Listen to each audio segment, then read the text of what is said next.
నమస్తే welcome to KK news నేను శ్రీదేవి అసెంబ్లీలో ప్రతిపక్ష హోదా కోరుకున్న వైసీపీ శాసనసభాపక్ష నేత మాజీ ముఖ్యమంత్రి జగన్ పై speaker Ayyanna Patrudu shocking comments చేశారు.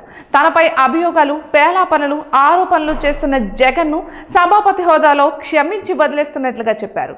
16వ శాసనసభలో ఎమ్మెల్యే అయిన జగన్ తనకు గత ఏడాది జూన్ 24న ప్రతిపక్ష హోదా కోసం లేఖ రాశారని చెప్పారు. ఇక ఆ లేఖను అసెంబ్లీలో చదివి వినిపించిన స్పీకర్ వైసీపీ ప్రతిపక్ష హోదాపై సంచలన వ్యాఖ్యలు చేశారు.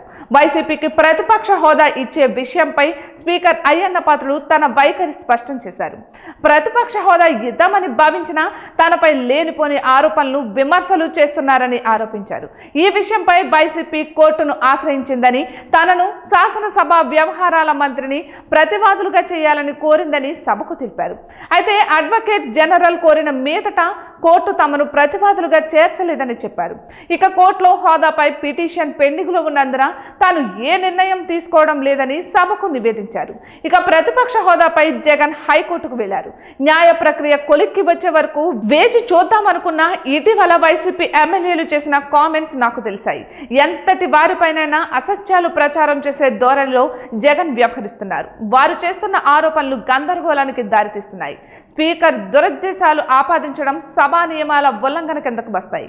దేవుడు తిరస్కరించిన వరాన్ని పూజారి ఆశించడం తప్పు అని అయ్యన్న వ్యాఖ్యానించారు. ఇక ప్రతిపక్ష హోదాకు సరైన సంఖ్యాబలం ఉండాలని చట్టం చెబుతోంది.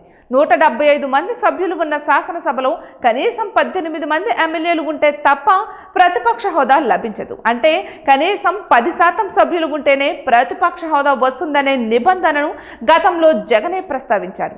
ఇవన్నీ తెలిసి జగన్ చేసిన ప్రేలాపనలు సభాపతి హోదాలో క్షమించి వదిలేస్తున్న అభియోగాలు పేలాపనలు బెదిరింపులతో జగన్ నాకు గత ఏడాది జూన్ 24న లేఖ రాశారు. మరోవైపు హైకోర్టును ఆశ్రయించారు. ఇక ఆయన పిటిషన్ను విచారించాలా వద్దా అనేది ఇంకా కోర్టు పరిశీలనలో ఉంది. ఇక ప్రతిపక్ష హోదాపై ఆయన అసత్యాలు ప్రచారం చేస్తూనే ఉన్నారు. తప్పుడు ప్రచారానికి తెరదించేందుకు రూలింగ్ ఇవ్వాలని నిర్ణయించారు. సభకు దూరంగా ఉంటున్న ఎమ్మెల్యేలు ప్రజలు తమను ఎందుకు గెలిపించారో ఆలోచించాలి అని స్పీకర్ సూచించారు. ఇటువంటి మరెన్నో వీడియోస్ కోసం కేకే న్యూస్ తెలుగు ఛానల్ని సబ్స్క్రైబ్ చేసుకోండి.